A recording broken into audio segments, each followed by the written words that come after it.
Hello दोस्तों, welcome to my channel Hollywood Hindi. आज हम जिस फिल्म की बात करेंगे उसका नाम है हॉकस पोकस, जो फिल्म रिलीज हुई थी 2022 में।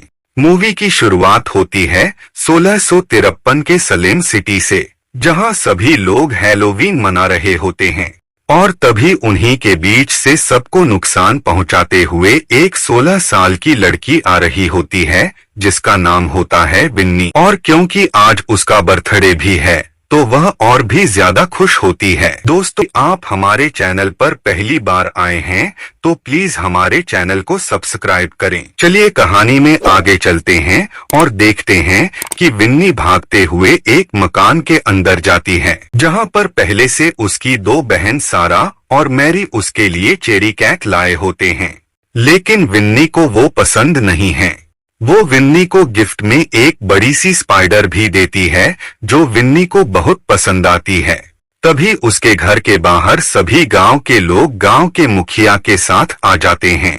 गांव के मुखिया का नाम टोनी होता है, जो उसको जॉन नाम के लड़के से शादी करने के लिए बोलता है, लेकिन विन्नी मना कर देती है और उन्हें कहती है कि उसको विली से प्यार है और हमने किस भी किया है। यह बात सुनकर मुखिया नाराज हो जाता है और तीनों बहनों को शहर से बाहर कर दिया जाता है।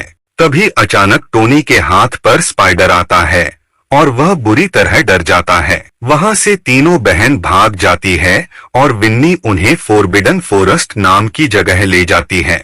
वह जगह बहुत डरावनी होती है। तब वहां पर एक कौआ आता है जो असल में हेन्ना नाम की चुड़ैल होती है। जब वह विन्नी को खाने के लिए पकड़ती है तो उसे विन्नी में चुड़ैल बनने की काबिलियत नजर आती है और यह बात वह विन्नी को कहती है तो विन्नी भी चुड़ैल बनने के लिए तैयार हो जाती है। हेन्ना कहती है कि यह एक पावरफुल जगह है जहां पर चुड़ैल की पावर बढ़ जाती है। हेन्ना तीनों बहनों को हमेशा साथ रहने के लिए बोलती है, साथ ही उन्हें बोलती है कि वे जीवन भर छोटे बच्चों को खाकर जवान रह सकती है। इसके बाद तीनों लड़कियां गांव में आती है और किताब से कुछ मंत्र बोलकर टोनी के घर में आग लगा देती है, जिसे देखकर टोनी का बुरा हाल हो जाता है और तीनों सिस्टर ये देखकर बहुत खुश होती है। यहाँ से कहानी प्रेजेंट में आती है, जहाँ एक बेक्का नाम की लड़की स्कूल जाती है और आज भी हैलोवीन होता है और बेक्का का 16वां बर्थडे भी। उसकी लिजी नाम की एक दोस्त होती है जो उसको पार्टी देने के लिए कहती है, जहाँ उनकी फ्रेंड कैसी भी आती है। वो क्लास में होती है जहाँ कैसी का बॉयफ्रेंड माइक उन्हें इवनिंग की पार्टी के लिए बोलता है, जहां बेक्का उसका मजाक बनाती है, जिसे टीचर देख लेती है और उन्हें सजा देती है। इसके बाद बेक्का और लिजी केसी के पिता से मिलते हैं, जो कि अब इस शहर का मेयर है। वो उन दोनों को गिलबर्ट की दुकान पर ले जाता है, जो कि जादू का सामान बेचता था। गिलबर्ट वहां पर 3 चुड़ैल बहनों की कहानी बता रहा होता है और वह कहता है उन चुड़ैल ने एक बच्ची की आत्मा को सौंप लिया था और वो कोई और नहीं बल्कि विन्नी भन ही थी। जिसके बाद वहां के लोगों ने उन्हें फांसी पर लटका दिया था। मरते समय 3 बहनों ने शाप दिया कि कोई वर्जिन लड़की अगर हमारी काली मोमबत्ती को जला देगी तो वो फिर से जिंदा हो जाएगी। और आगे वो कहता है कि 29 साल पहले वो 3 बहनें जिंदा हो गई है। साथ ही वह उनकी जादुई किताब भी दिखाता है। सभी लोग उसकी बातों को एंजॉय करते हैं, लेकिन कोई उसकी बातों का विश्वास नहीं करता है। शो के बाद बेक्का और लिजी गिलबर्ट से मिलती है और वो उन्हें एक मैजिकल कैंडल देता है जिससे बेक्का लेकर फॉरबिडन वुड जंगल में जाती है और वह केसी की फोटो निकल लेती है। फिर दोनों कैंडल को जलाती है जो उन्हें गिलबर्ट ने दी थी और थोड़ी देर बाद देखती है कि कैंडल की लौ काली होने लगती और अचानक से वहां का वातावरण बहुत खतरनाक हो जाता है और देखते ही देखते वही विन्नी बहनें आ जाती हैं। दरअसल वो चुड़ैल जवान होने के लिए बेक्का और लिजी को खाना चाहती थी और फिर वो अपनी जादुई किताब को आवाज देती है, लेकिन वह बंधी थी इसलिए उनके पास नहीं आती। तभी बेक्का उनको बोलती है कि उनकी भी उम्र 40 साल है, लेकिन अब मार्केट में ऐसे प्रोडक्ट आ गए हैं जिनसे उनकी उम्र कम हो गई है क्योंकि उन प्रोडक्ट में बच्चों की आत्मा होती है, और वो कॉस्मेटिक प्रोडक्ट्स की दुकान पर जाती जहां विन्नी सिस्टर वो प्रोडक्ट खाती है, लेकिन कुछ भी नहीं होता है।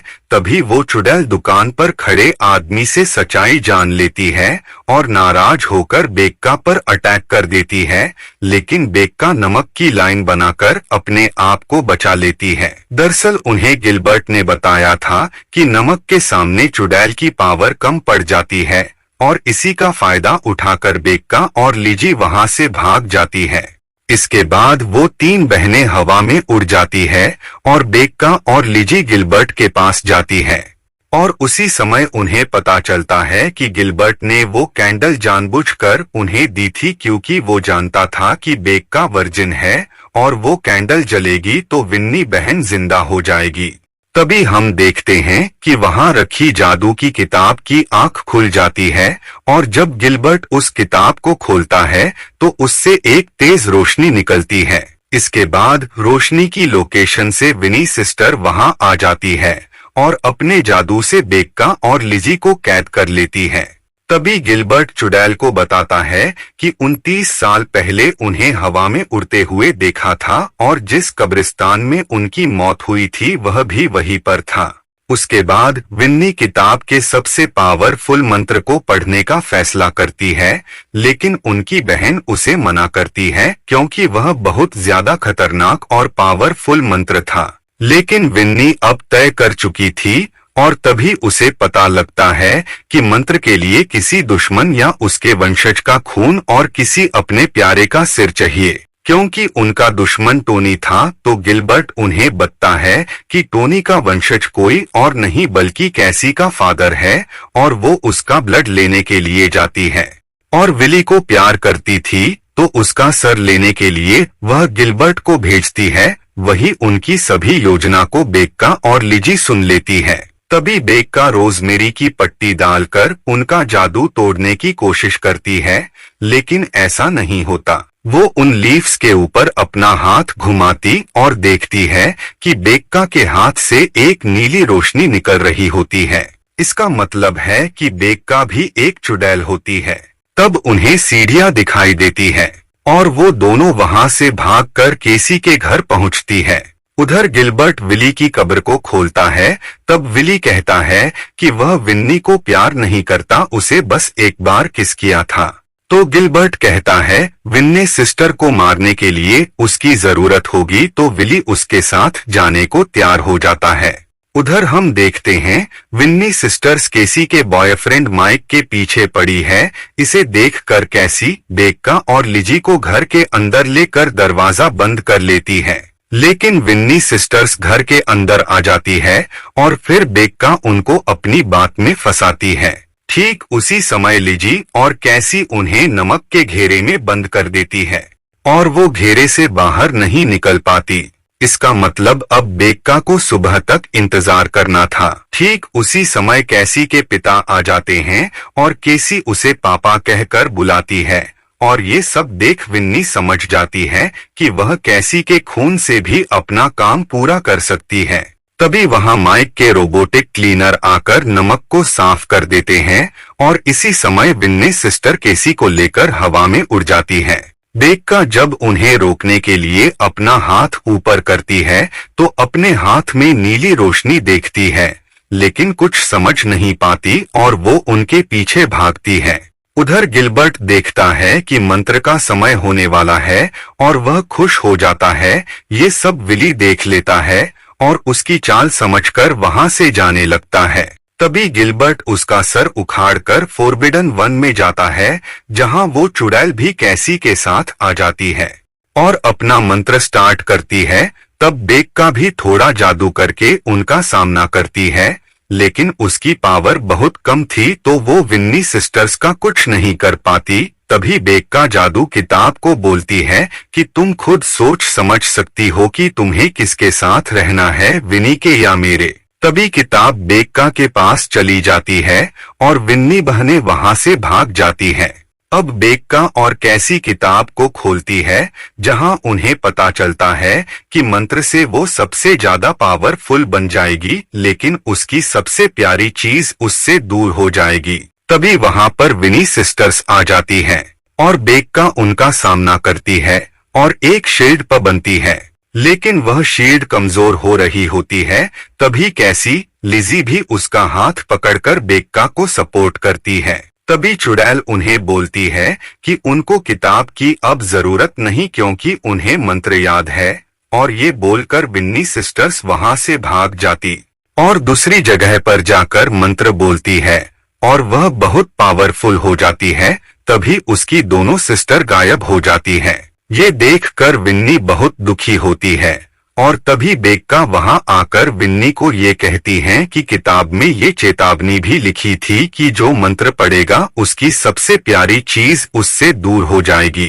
अब विन्नी बहुत दुखी होती है और किताब से कहती है कि क्या ऐसा नहीं हो सकता है कि वो अपनी बहनों के पास चली जाए। तभी किताब खुलती है और उसके जादू से विन्नी भी अपनी बहनों के पास पहुंच जाती है। उधर विली मुक्त होता है, क्योंकि विन्नी ने अपने काले जादू के उपयोग से विली को ज़ॉम्बी बना दिया था।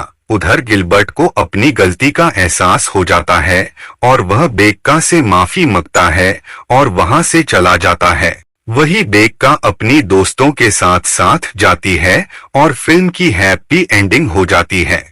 लेकिन ऐसा नहीं होता, क्यों? अब कहानी के शुरू वाली चुड़ैल उनके पीछे होती है। दोस्तों, आपको ये कहानी कैसी लगी प्लीज कमेंट करके बताएं, और आप हमारे चैनल पर पहली बार आए हैं तो प्लीज चैनल को सब्सक्राइब करें। धन्यवाद।